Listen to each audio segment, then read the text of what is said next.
Hey everybody, and welcome to another episode of Voices of Liberation. I'm your lovely host, Crystal Farmer SIEGHART, and today I have Patience here with me. As you all know, on Voices of Liberation, we break bread together because it is communal and so ancestral to our communities. So Patience, tell us a little bit about yourself, how your Afrofusion catering, got started, and why it's important for us to support your business.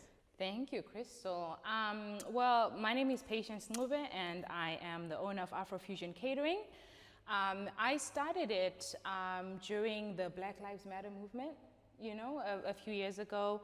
I felt that there was a lot of wounds that, all of us were carrying, and really, in my African culture, food is what brings us together, right, as a community.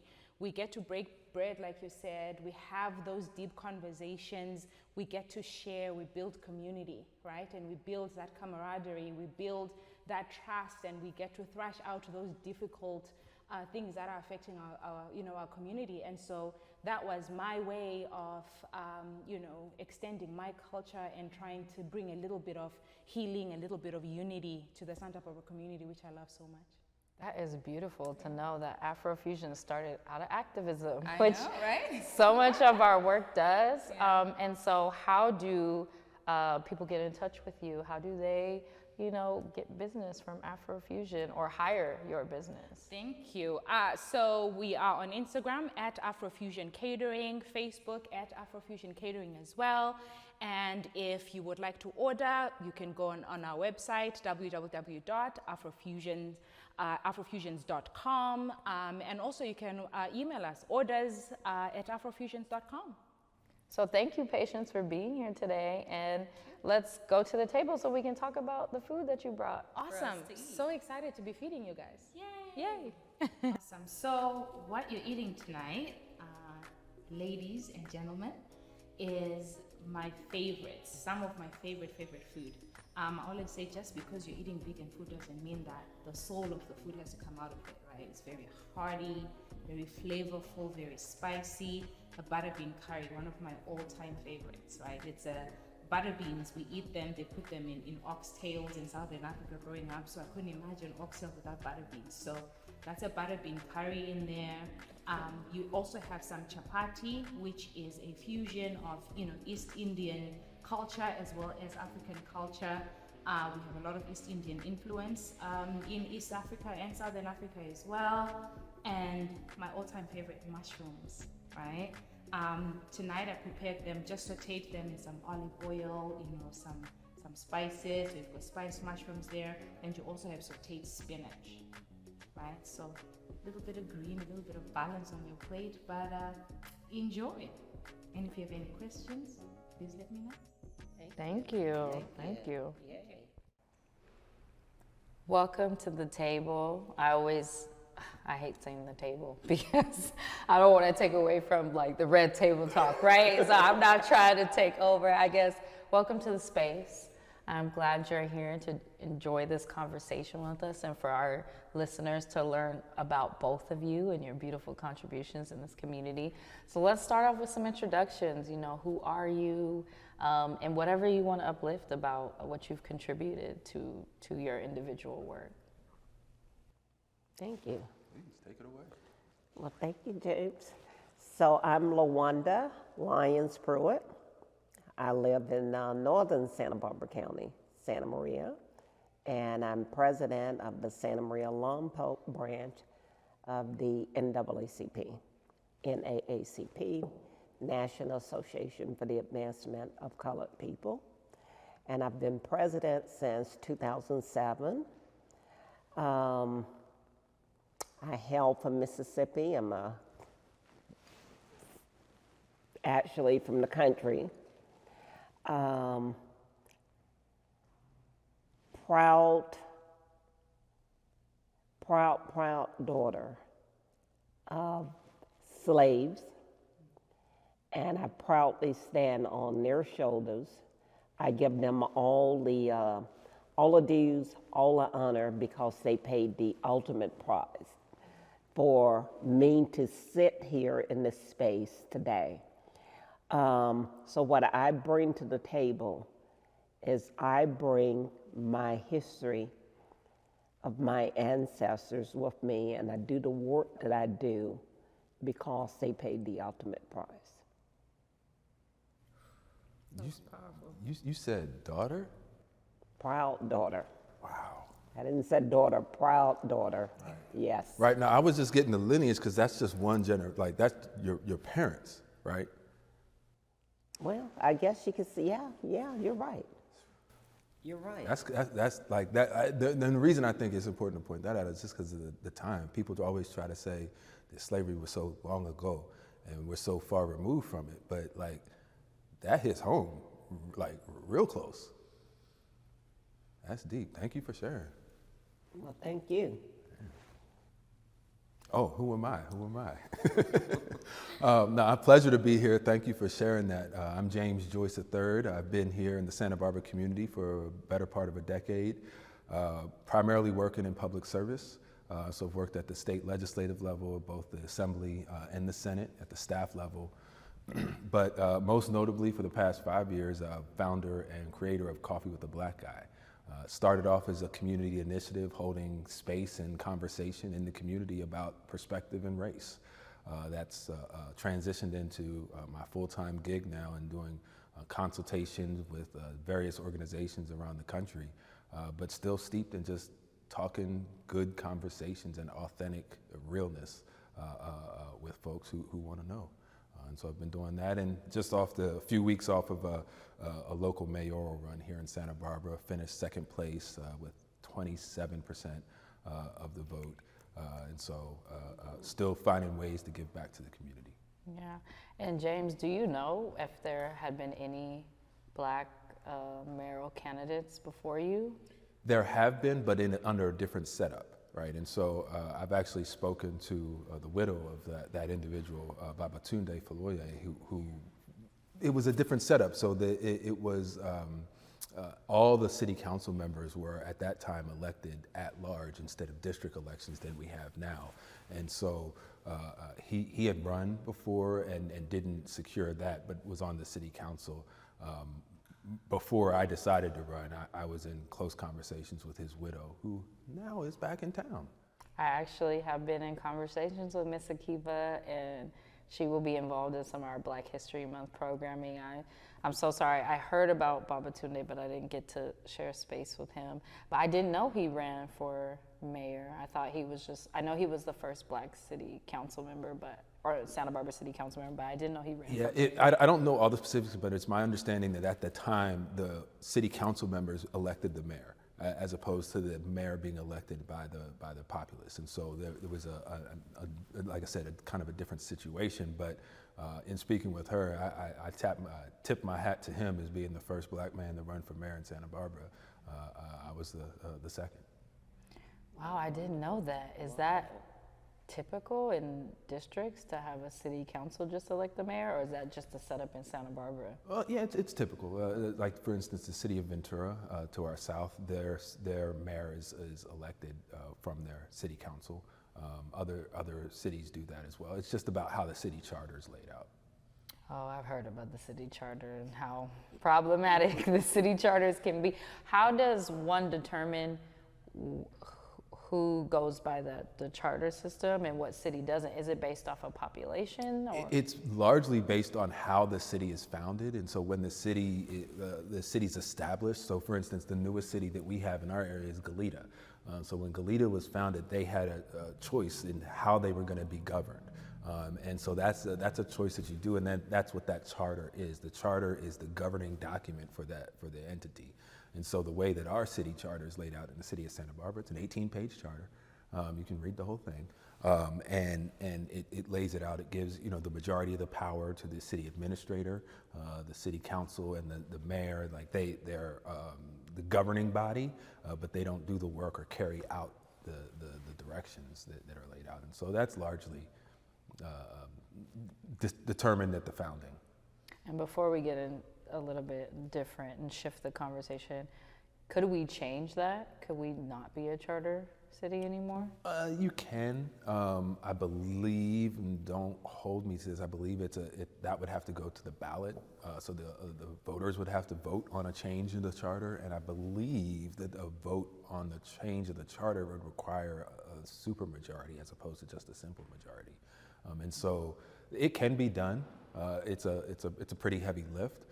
But changing that foundational document and altering that to better reflect what our community is now currently and what it will be in the future, I think that's a smart conversation to have. Well, we started it here and hopefully it continues. Thank you for context around that. I really appreciate that. And congratulations for being the second Black man in Santa Barbara to run for mayor. I mean, I'm sure you still feel as if it's a victory. I know many people are discussing it that way, and I hope it's not the last time. I know it's sometimes hard in terms of like staying in Santa Barbara, sustaining income here, and just being present, but I hope this fueled you, as it did other Black folks in the community, to continue to get out there. It does, but you know, it doesn't have to be about me, and it's never been about me. If it, like as you said, has inspired other folks in the community, if they decide that they want to run for something in the future, my job is done. All I got to do is plant the seeds, and I'm completely okay with that. That's wonderful. That is. Yeah, that's wonderful. And thank you for, I don't want to say thank you for your service. That sounds so, y'all know, yeah. But thank you for your contributions to this community. Thank you for being bold and courageous. Well, yeah, or silly. Now, bold Thank and you. courageous. Yeah. No, Yeah. I wouldn't say silly. It took a lot to run in that election. I'm sure it was a lot on your mental health and just being in those spaces. So like Ms. Lawanda said, thank you for being courageous. You know, because that reminds me of our ancestors, particularly like during the civil rights movement. And they were in the churches, you know, hidden in the churches, and they were strategizing and making plans on who was going to lead this, who was going to lead that, like particularly like with Rosa Parks and Dr. King and so forth. But they were bold and they were courageous even back then to be able to do that. You know, who's going to take the first step? And all the people, they followed along, which is kind of what I anticipate will happen from you running for mayor, James. I anticipate that other Blacks will step up to the plate. Absolutely. And, you know, said, well, hey, James did that. You know, I'll be bold and I'll be courageous and I'll go out there and see if I can make a difference. So can we look for your name on the ballot coming anytime soon? I see myself as a foot soldier. I like being in the trenches, and I like being down there in the trenches and working for the good of my people from that level. Well, you've definitely established quite a positive reputation doing that, because in the years I've been doing public service before I actually met you, your legacy preceded you as somebody who I need to know, somebody who I need to connect with. And once I did, I said, aha, I got it. James, thank you. Miss Lawanda is a force. Yes. I always tell her, can you give me some of that? I need some. And then she'll say, Miss Crystal, you already got it. That's right, that's right. And speaking is an honor to be in this space with you, Miss Crystal. You make me proud. So you do. You make me proud because, you know, you're my junior, as Miss Simone likes to point out. And anyway, it makes me proud to see that there's someone behind us and someone that's going to continue what needs to be done by our people. And thank you, Healing Justice, thank you, Miss Leticia, thank you, Miss Simone, Miss Mariah, everybody involved, thank you. Thank you for, you know, I think both of you for just supporting us in our endeavors and allowing us to take up space in the ways we do, because I know it's not for everyone, but we really do appreciate carrying the torch, and we really do, you know, want to honor the work of our ancestors in this community, because there's so much Black history here, which I kind of want to pivot the conversation, because you mentioned about being president of the NAACP, okay? And, you know, why is it important for you to do that work specifically within that organization? Because it has so much history, right? And so talk a little bit about, you know, tell our audience, what is the NAACP and why is it important for you to be involved? Well, the NAACP, we were founded in 1909. And believe it or not, by some, I say, 53 good white people and 7 African Americans. And we were found in response to the horrific lynching that was taking place all across the United States, particularly in Springfield, Illinois. And Black people, they call it lynching and they sanitize it, and it doesn't sound so horrible when you say lynching. But you know, when you think that just because of the color of your skin, that you're really kidnapped at gunpoint, and you know, just randomly selected, and then you're taken out into the woods, and actually what they would do is sometimes have a public swear.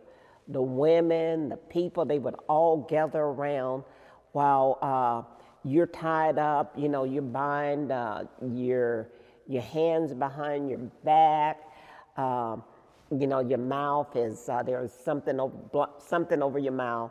And then, right, and then maybe you're put on a horse, or just maybe they just take a rope, put it around your neck and just hang you from a tree until you die. You know, break your neck in essence.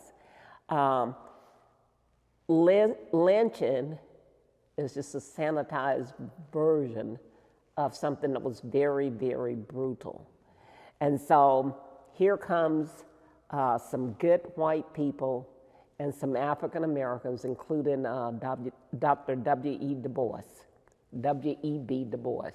And they were so concerned about what was happening that they formed this organization called the National Association for the Advancement of Colored People, NAACP, and the mission was to ensure political, economic, educational,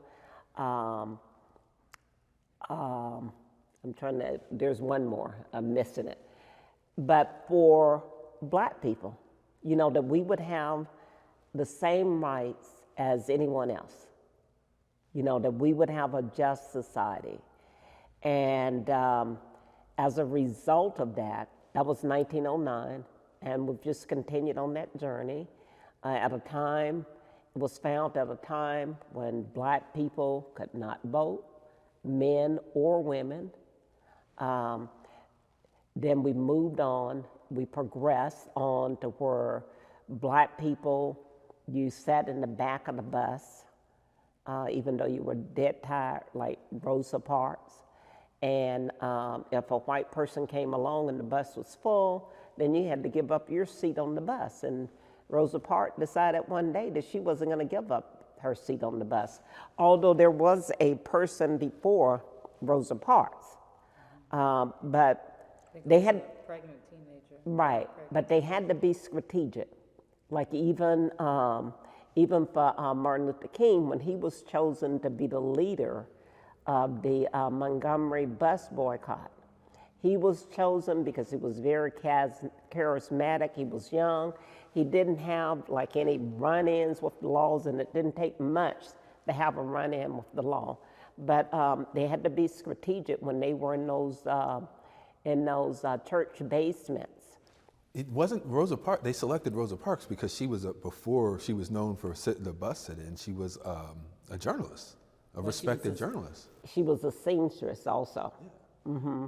But she was heavily involved in organizing in The the NAACP. It was yes. the whole movement was strategic, and I think that's left out of a lot of the conversations when we talk about history and so many of these social justice movements from the past, is that there was a lot of strategy behind, and a lot of that organizing was in the church, Right. the NAACP, Right. and we even have historical roots to that in Santa Barbara with the George Washington Carver Club. The NAACP was really active here. Actually, me and Letitia's grandmothers, we cried because my great grandmother and her great grandmother are in a picture together, and they were in the George Washington Carver Club. Yeah, so it was almost like fate, you know, that we're now organizing together. Like, you can see the historical roots of organizing and how it was essential at that time. Right. You did not exist without organizing, whether, you know, the Black people starting the food bank here, or, you know, getting funds to open up the Franklin Center, or Right. starting so many of these welfare systems.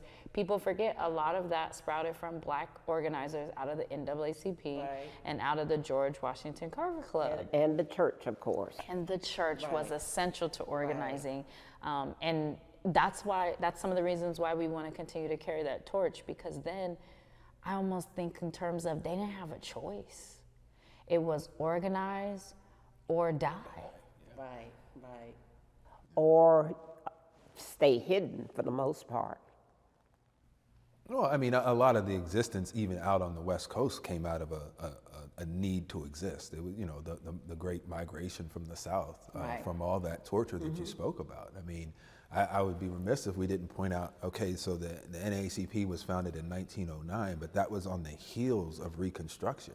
After slavery was quote unquote abolished, Black folks was like, all right, equal opportunities, we're gonna lean into this thing.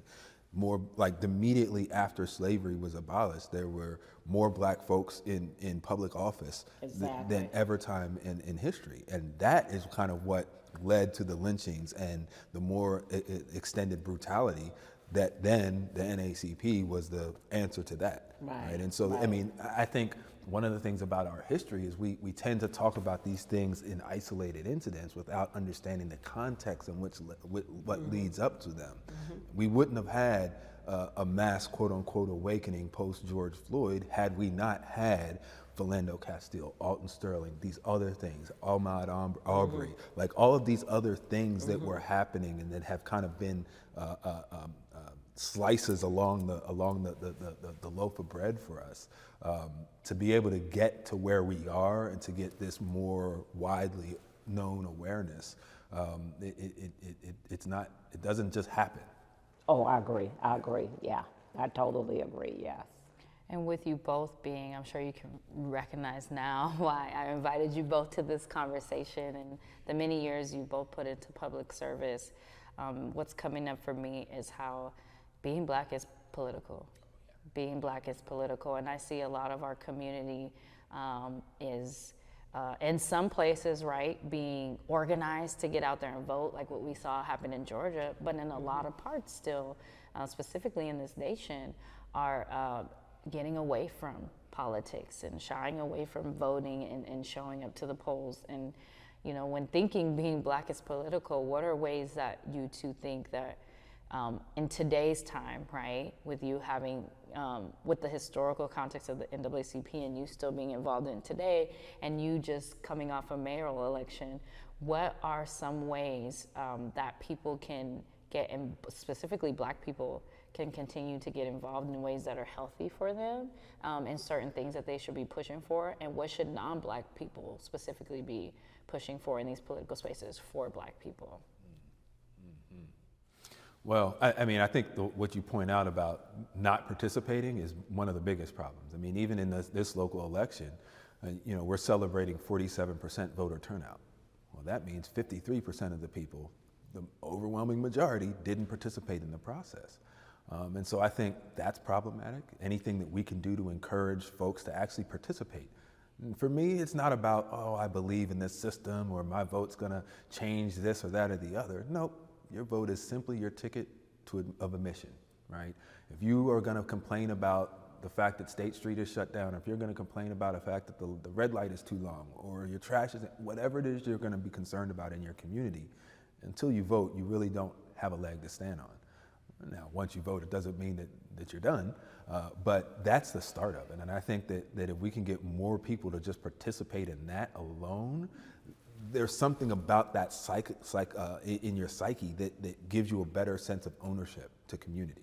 And you look at people who, like communities that have high percentage of voter participation, they have higher percentage of participation in other aspects of their community, PTAs, neighborhood councils, looking out for their neighbors. That's just the baseline as I see it, as making sure that you're connected to something outside of yourself. That for me is step one. I would agree with that. If you don't vote, someone died that you and I, James, that we might have the opportunity to vote. And so we definitely have to take advantage of that. And we have to vote, even if you don't like voting. Someone paid the ultimate price. They're in the cemetery. They died for that right to vote. And they fought and fought and fought until the Voting Rights Act was signed. And so the one thing that we have to do is we definitely have to vote. And so we're out there and we're constantly trying to educate people about what that means, the power of voting. But along with voting also comes to take advantage of education and the educational opportunities, because really that's your key. That's almost your key out of the high rents in Santa Barbara, the high rents in Santa Maria, so that maybe you don't, not that I have anything against Lompoc, but a lot of people, a lot of blacks are moving to Lompoc because Lompoc has the lowest rent in Santa Barbara County. Now, if you have the education, maybe that will eventually lead to a good job. And with that good job will come the earning power that will help you, so that you won't mind paying $3,000 and $4,000 a month for rent or for a loan.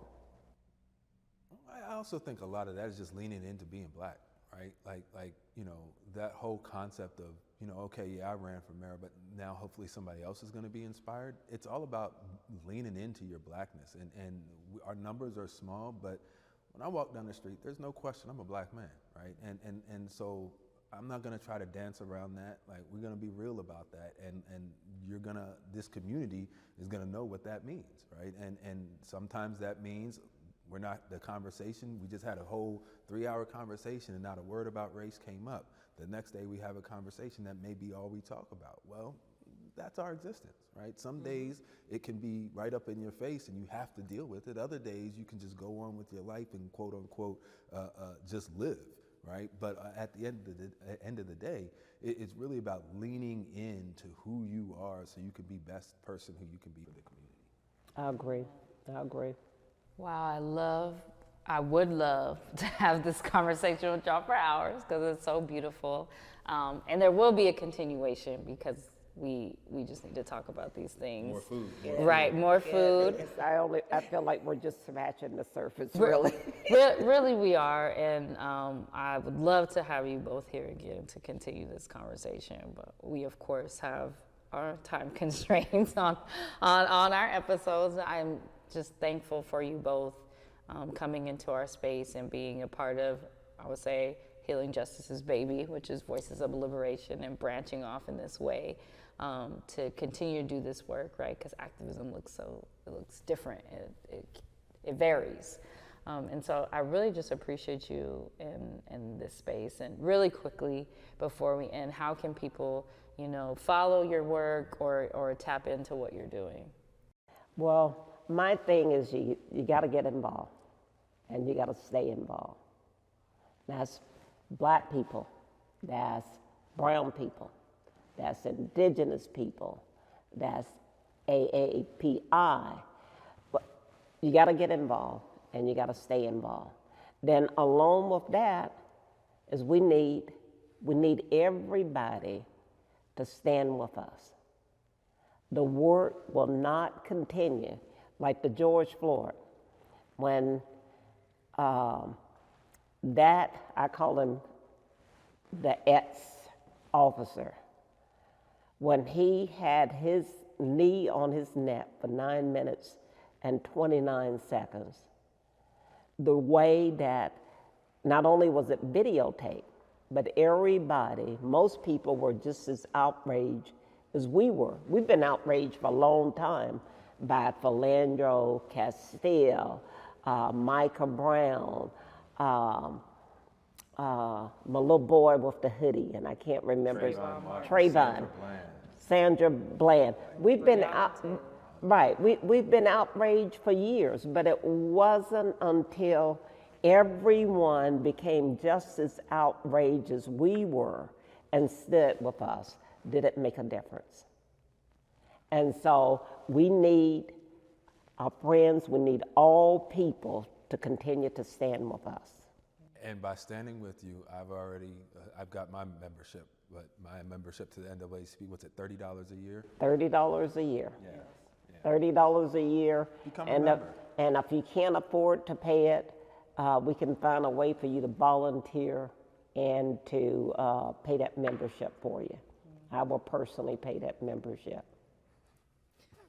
Not everybody now. No, we got those who are truly committed to the struggle. Indeed. No, thank you. As for me, the work I've been doing with Coffee with a Black Guy, that's going to continue. I've got the website, coffeewiththeblackguy.com. If you can't remember that, CWABG.com. We've got a lot of different events going on, both public and private facing. If you're a decision maker in a company, hit me up. Let's talk about how to have these conversations within your group. If you're somebody who wants to do that in the community, we can have that conversation just the same. And so CWABG on all the social media and all of that stuff as well. But we'll be out there doing this work and connecting with other established community organizations to make sure that we're moving things forward.